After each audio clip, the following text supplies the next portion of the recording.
Charged Up, Episode 11, Becoming Unshakable with Tony Robbins.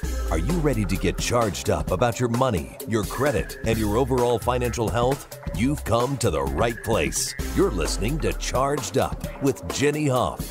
Welcome to Charged Up. I'm your host, Jenny Hoff, and I'm managing editor at CreditCards.com, where we give advice on managing debt, credit, and finding financial security. I am so excited to introduce you to my guest today, the country's top life and business strategist and #1 New York Times bestselling author and philanthropist, Tony Robbins. Tony has been a voice in life and business strategy since the 1980s. He gives seminars around the world and he's written numerous bestsellers. In the last few years, though, he's concentrated on financial strategy. After the crash of 2008, he realized there was a need for people to really learn how to avoid such catastrophic losses in the future. So he went out, interviewed the top investors around the country, and put together his findings in his latest book, Unshakeable. I highly recommend picking up a copy. I don't say this about every book, but it's not only a quick read, it also gives you tips that work, and it's told in a way that you can understand. Whether you're a seasoned investor or you're still saddled with student or credit card debt, it's worth learning these lessons from those who have amassed fortunes, not only for themselves, but also their clients.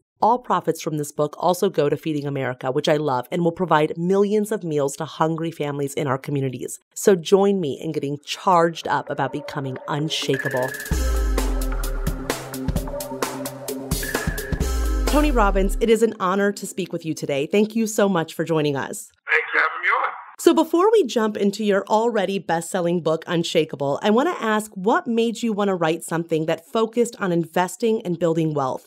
What did you feel was missing out there for the average person who wants to become financially secure? Well, most of the books that I've seen, quite frankly, don't really give you the comprehensive understanding that allow you to overcome your fear and really participate. There's some great books out there on cutting debt, and there's some people out there that talk about how to just, crunch your numbers, so to speak. But what I found in 2008 is most Americans were not prepared for the crash. And we're going to have another one. I'm not a negative person. It's just reality. Today is the 8th anniversary of the bull market. It's the second largest bull market in history. And so the only other one that's gone longer went 9.5 years. So sometime in the next 6, 12, 18, 24, 36 months, no one knows, there's going to be a giant correction. There's going to be a giant crash. And what I wanted to do in this book was bring you the best of what I learned over 5 years of interviewing everybody who's considered to be the best in the world of finance. So I interviewed Warren Buffett, Carl Icahn, David Swensen, who took Yale from $1 billion to $25 billion, the masters of the universe. And I wrote a 700-page tome called Money Master the Game, became the #1 bestseller for New York Times. This today became #1 bestseller, but it's 200 pages.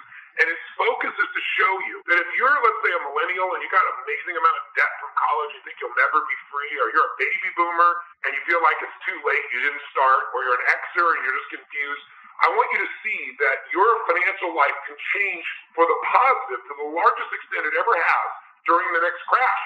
So you want to be prepared not only to protect yourself, but to take advantage of it. You'll be able to leapfrog from where you are to where you want to be. An example of this would be, everyone remembers President Jack Kennedy. His father, Joe Kennedy, in 1929 had a $3 million net worth. 1932, 3 years later, he had a $185 million net worth. And the reason is, when things melt down, you can make money faster than when they grow. They grow slowly. You build a building over 10 years, a World Trade Center. Unfortunately, you can burn it down in a few hours. So when things go on sale, which is what they'll be, that's the one chance for your kids, for you, for anybody you care about to jump to the next level. But you can't do it if you're fearful. And what I wanted to show people is, if you're fearful, there's a correction in the market every year. Since 1900, you see a change, a drop of 10 to 20%. It happened last year in January. It was a giant drop there. You saw $2 trillion disappear, and yet we ended the year in record territory. So the corrections happen every year. A crash happens about every 5 years. Again, we're overdue. But here's what's really cool. If you study history for 2.5 centuries of American history, every crash has been followed by a bull market. Every single one with no exception. So in 2008, the market dropped 50% from peak to trough, but you didn't lose a dime unless you sold. If you stayed in, you were great, and within 12 months, starting on this day, March 9th, 12 months after that, the bull market started. In the first year, it went up 69%. So you're up 70%. Those kinds of numbers will completely transform your financial life. and you have the opportunity to tap into them, but only if you get in the game. So you talk about the psychology of wealth in the book and how, while these things all make sense, that our very nature is to get into a fight or flight mode, essentially get everything out because you get scared when everything's crashing. How do we change our very natural response to wanting to get out of something that looks like it's a burning building and just stay in and hold on? The most important question to ask and to really answer within ourselves. The only way you're going to do this is if you know the truth. You know, the metaphor I give, there's an old Sufi story that we've all had a version of this happen in our lives, where the man's walking down the path in the middle of the night, he sees this intense snake, and he immediately runs back the other direction. But the next morning he has to go get some water, and he's walking down the same path in the daylight, and he looks down, and what he thought was a snake was a rope. From now on, every time he walks by at night or day, he knows it's a rope. There's no fear. The same thing is true with investing. So let me give an example. You know, a lot of people say, yeah, but I don't know when to get in. Right now, the market's really valued pretty highly, and I got to wait and see what happens. Well, some people have waited to see for 8 years, and they missed a 250% growth. Or just since President Trump got in, a lot of people went to cash and said, this is not going to be good. And we're up 14% since that time. So you've got to be in the market. And here's what I found out that's invaluable. JP Morgan did a 20-year study, and everyone should hear this. Over the last 20 years, the S&P 500, the index, has gone up 8.2% a year like clockwork on average, which means your money is doubling every 9 years. That's how people get wealthy. But if you miss just the 10 best trading days, because you're out of the market saying, I don't know, I want to wait and see what happens, or I want to build up my cash, or I think it might be overvalued, whatever reason, if you miss just 10 days in 20 years, the 10 top trading days, your 8% return drops to 4.5%. If you miss the top 20 days, you get a 2% return per year. If you don't miss the top 30 days, just 1.5 days out of each year in 20 years, you make no money, even though you're in it the rest of the time. And the 6 of the 10 best trading days happen within one of the worst trading days. So if you're trying to time the market, you're totally screwed. Warren Buffett said to me, look, the only purpose for these guys on CNBC, these market forecasters, is to make fortune tellers look good.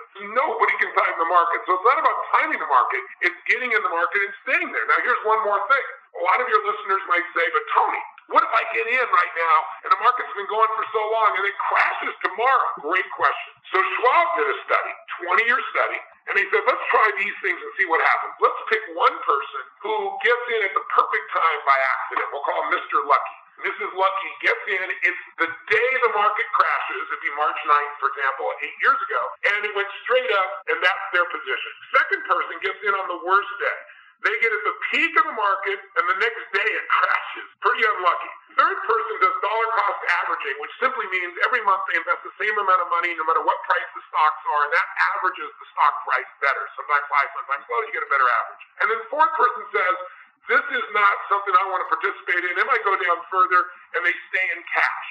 20 years later, who's worse off? The person with cash has no money, right, because it hasn't grown. Inflation has eaten up some of their money. The person that has perfect timing, the lucky one, which never exists, that person did win. They have the most money. But here's what's amazing, and please, listeners, listen. The person who got on the worst day got into the peak and it crashed. If they stayed in the market for those 20 years, they only had $14,000 less than the lucky one. So the lesson is you have to get in the game and stay in the game. As Jack Bogle, who created Vanguard, a $3 trillion industry, told me, he said, Tony, here's what I've learned in 65 years in the market. He's 85. He said, get in the market, and here's what you do.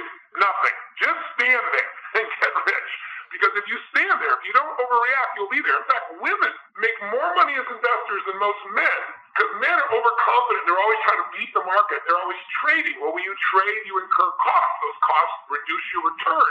Women, on average, make 2.5% more per year because they get in and stay in. Men lose 2.5% a year. So if someone's making 7%, think of it that way, they're really making 4.5% because of overtrading. So it's incredibly important that you decide right now that I'm not just going to be a consumer anymore. The most important decision for your listeners, no matter how little money they have, is to say, I'm going to become an owner of American business. And how am I going to do that? I'm going to make the most important decision in my life. I'm going to be an owner of American business, and I'm going to do it by taking a percentage of my income and deciding to automate that into an investment account no matter what. Whether I think I have money or not, it's going to be my most important investment. Let me explain why. What do you say, 5, 10, 15, 20, whatever? There's a gentleman that I share with people who's such a great example. True story, his name's Theodore Johnson. And in the 1950s, he worked for UPS as a driver. He never made more than $14,000 a year in annual income. He retired. Check this out. $70 million. He did what I teach. A friend of his came to him and said, I'm going to make you a wealthy man. He goes, I'll never be a wealthy man. I make $14,000 a year. He goes, yes, you are. I'm going to put a 20% tax on you. And Theodore says to him, are you crazy? He said, I barely pay my bills. I can't give up 20%. And his friend said, listen to me. If the government raised your taxes 20%, you'd scream, you'd yell, you'd whine, and you'd pay it, and you'd get used to it. He said, this is not for the government. This is for your future self to never have to worry, to be totally financially free. And he did it. And that 20% compounded into $70 million. So everyone needs to get in the game. If you're a millennial, I'll tell you one other example. In the book, I share a man who's very smart financially. He understood compound interest. So he taught his son at 18 years old to save $300 out of every paycheck, every month. $150 a paycheck. His son said, that's impossible. He said, it's not impossible. We're going to do it. We're going to automate it, and you'll get used to it. He did. He said, if you'll do this, my son, from 18 years old to 27, just 8 years, you'll never have to invest again, and you'll have all the money you need for your retirement. And his son said, that's impossible, Dad. He goes, it's not. The market has gone up 10% a year on average over 30 years. Let's assume it was only 8. If we take the money you put in, you're only going to put in over those 8 years, 300 months, about $4,000 a year, it's $28,800. How much money does he have when he retires? $1.8 million, and he never added another dime. That's the power of compounding. People think they have to make this big score.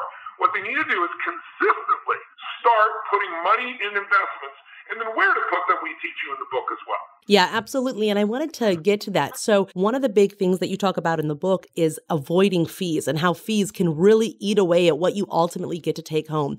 How do we avoid fees? And let's say perhaps our investment devices are 401k from work.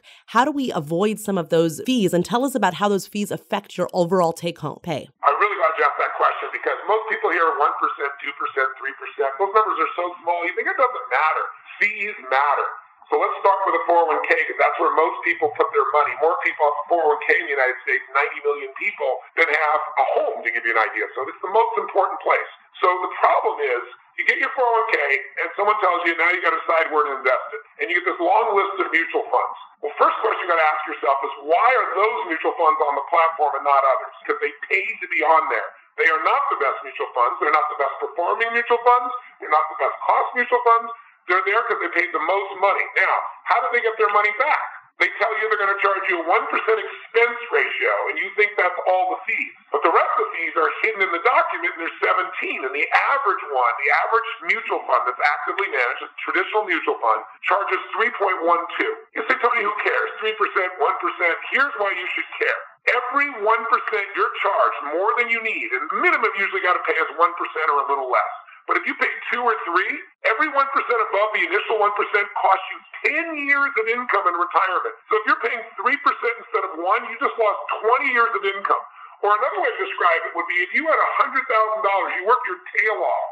And let's say you're 35, you saved $100,000, you put it in the market, it grows at 8%, which is what it's done over the last 20 years, and you go to retire. If you didn't add a penny, what do you have? Well, it depends on whether you paid 1% in fees or 3% in fees. Both people own the exact same stocks. They just own them through different people at different fee structures.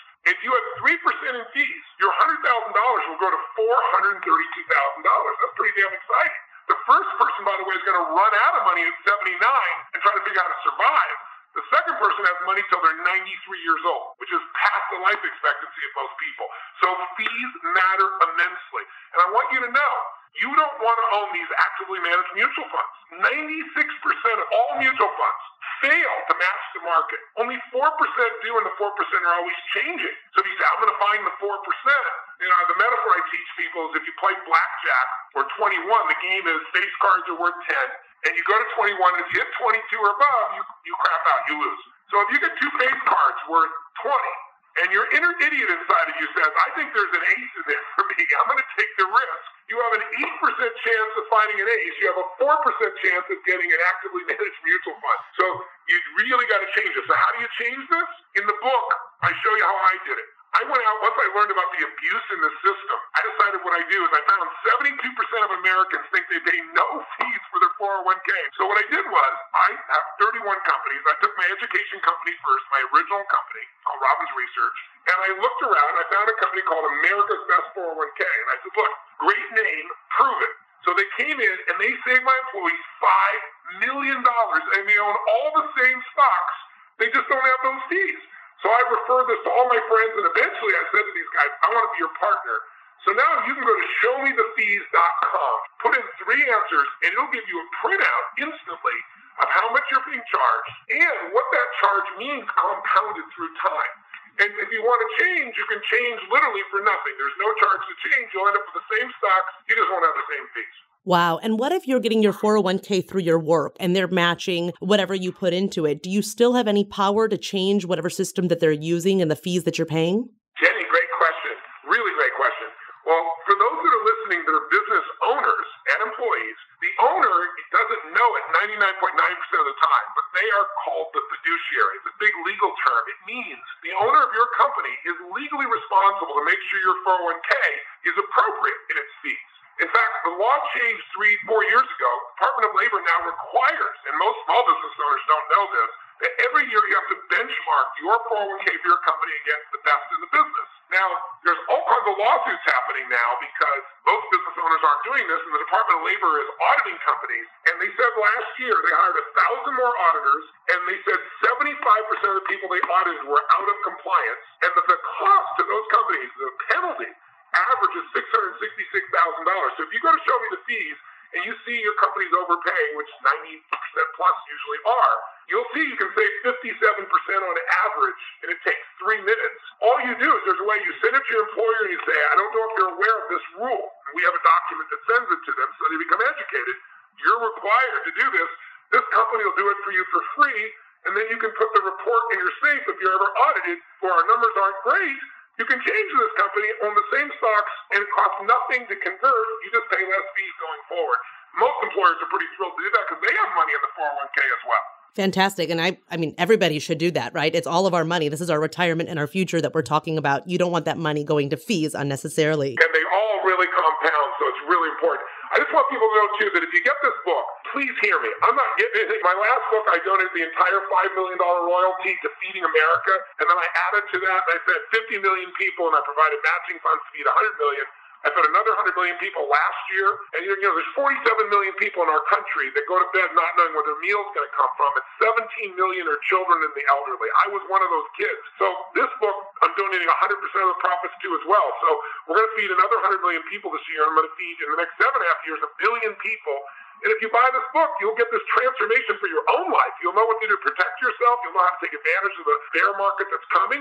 But you'll also feed 50 people for every book. So I hope people will help themselves and make a difference for someone else today, too. I love that. And speaking on that real quickly is I want to get to the last part of your book, which is fulfillment and finding fulfillment outside of just wealth. Can you briefly touch on that and talk about where we can get this sense of fulfillment right now in our lives as we build towards financial independence? I'm really glad you asked that, too, because when I wrote this book, I wrote it so you could read it rapidly, get a financial game plan, get in the game, know exactly what to do, get rid of your fears. But that will give you a lot of money. But, I've interviewed 50 billionaires plus. I've been with, 50 million people over the last 40 years of what I do.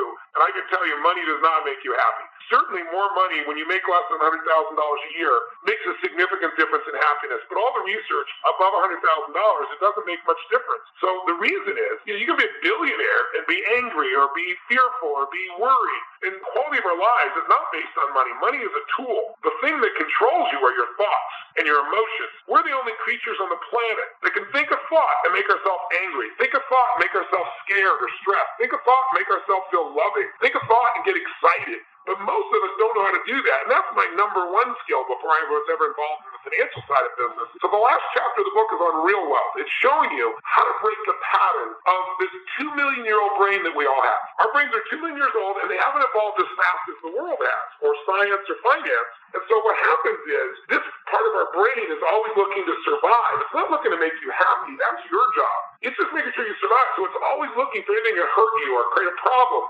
But there's no saber-toothed tiger to be afraid of, so you have to fight or flight from.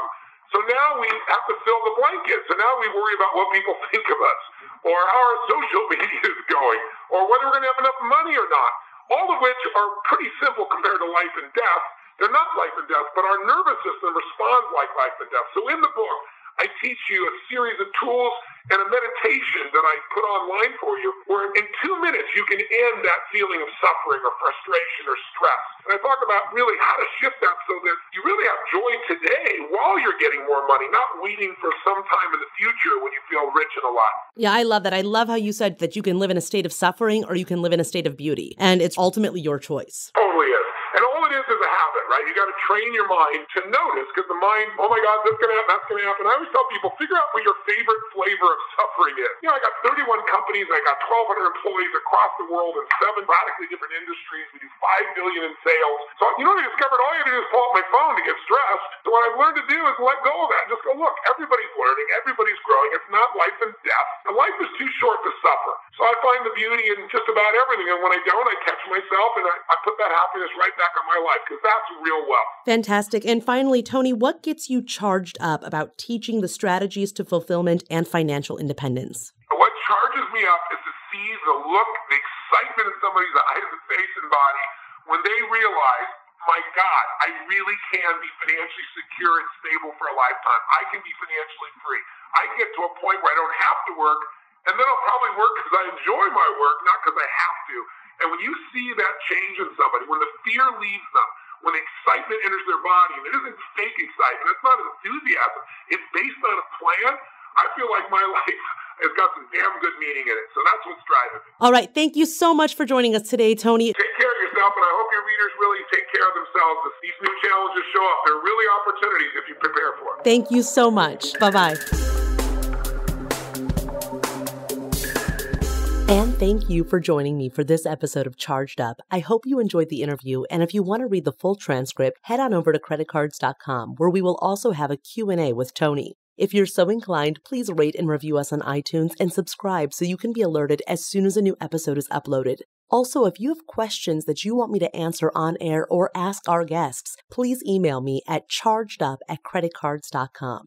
Now, I know there was a lot of information in this interview, and some of it may be hard to remember or put into action immediately. I do recommend getting a copy of his book, Unshakeable. Even implementing one lesson could change your financial destiny. Until next time, get charged up about your financial future.